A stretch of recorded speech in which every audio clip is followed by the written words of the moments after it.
What's up, guys? This is the network back with another video, and today we are talking about exactly how you and your friend can make $20,000 together in the next 30 days. This video is for educational purposes only, so take notes and really think through how you can adapt this in your city or area. And as always, if you want more personal help or you have questions, contact the network directly on Discord. Telegram isn't reliable anymore, so we're moving everything over there.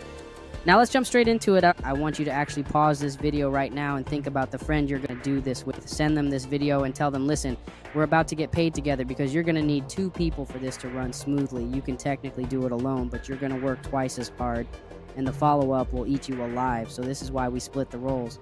Once you both know you're locked in, you're going to split into 2 roles, person 1 and person 2. Person 1, your whole job is to find discounted properties. We're talking about motivated sellers, people who are sitting on properties they want to get rid of quickly. Maybe they're older, maybe they're dealing with inheritance, maybe they're landlords, tired of tenants, or they're going through divorce, bankruptcy, you name it. These are real scenarios in every city. I don't care if you're in a major metro or a small town. Someone always needs to sell cheap. So person 1, you're going to open up your search tool. You can use any property data site, but make sure you can filter by off-market listings and motivation score. Most of these tools have some type of predictive algorithm, call it AI or whatever. They'll show you which houses are most likely to sell to an investor. You want those. You're going to pull your list based on your area. Don't overthink the area, just pick your city or county and start with a manageable list of a couple hundred leads. Once you have that, you're going to pick up the phone or text if that's your style, but honestly, calls work best. People respect a real voice. You're going to call them and say, hey, I saw you might be interested in selling your property. I work with investors who buy for cash. Would you consider an offer?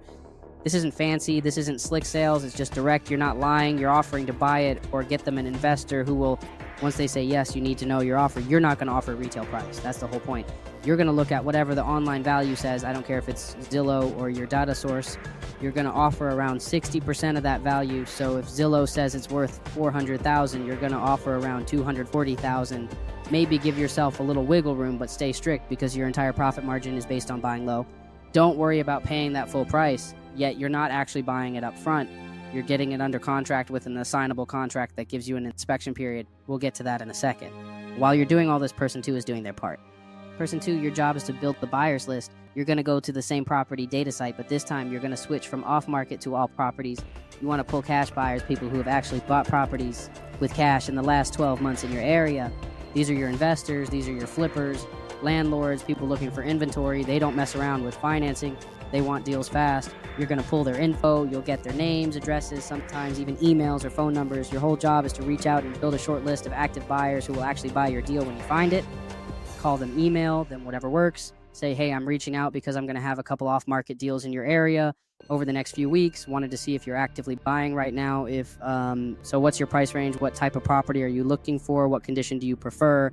Take notes on every buyer. Don't just blast your deal to everyone. Match the deal to the right buyer. That's what real wholesalers do. They don't just spam, they curate.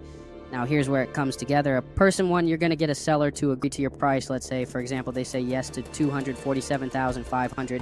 You're going to put that in writing with a simple purchase agreement that includes an inspection period. I usually suggest 30 to 45 days, but even 21 can work. The key is you don't actually need that money up front. You just need to pay a small earnest money deposit, usually $100 to $500. That's what gives you the right to buy the property during that period. That contract is assignable. That means you can sell your rights to someone else. Meanwhile, person 2, you're talking to those cash buyers and you're pitching this property. You say, hey, I've got a property under contract at $247,500. It's in this neighborhood. Comps are around 400. It needs this much work. If you're interested, it's available for $268,500. You see the gap, you're selling your contract $21,000 more. That's your assignment fee. That's the money you and your partner split. But you're not closing on the house, you're not getting a mortgage, you're not fixing anything, you're selling paper, your contract. Once your buyer agrees, they sign an assignment agreement, they bring the funds to closing, you get paid your fee. Out of that closing, it's all handled by the title company or closing attorney, depending on your state.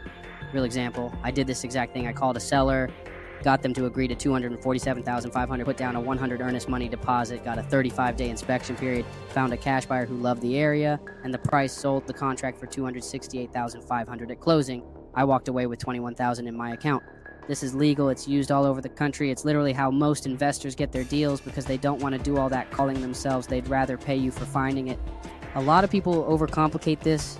They think they need to be real estate agents or have licenses. You're not brokering, you're selling your contractual interest. But don't be sloppy. Always be transparent with sellers that you're an investor, or work with investors. Don't lock up deals you can't sell. Don't overpromise to buyers. Know your numbers and keep your reputation solid. And that's why I suggest splitting roles. One person focuses on sellers, the other on buyers. It speeds it up and reduces missed calls and dropped leads. If you do this every day for 30 days, you'll land a deal. I've seen brand new people close in 2 weeks, but 30 days is realistic for most. You get a contract or two under your belt and you're in business. You don't need to be in a big city. This works in suburbs, small towns everywhere. People need to sell and investors need deals.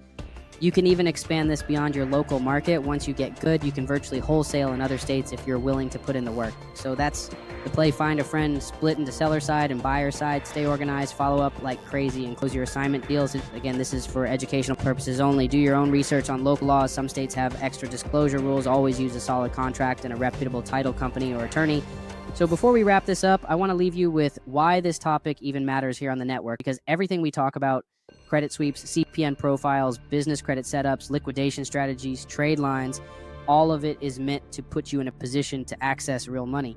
But what you do with that money is what separates someone who stays stuck running small plays from someone who actually builds wealth. This wholesaling strategy is a perfect example of what to do after you get funded or liquidate credit the right way. Instead of just blowing it on consumer spending, you can use that liquidity to fund marketing lists, earnest deposits, or even scale a wholesaling operation that generates real cash flow. It's not about buying liabilities, it's about setting up moves that turn the credit you've built into new income streams.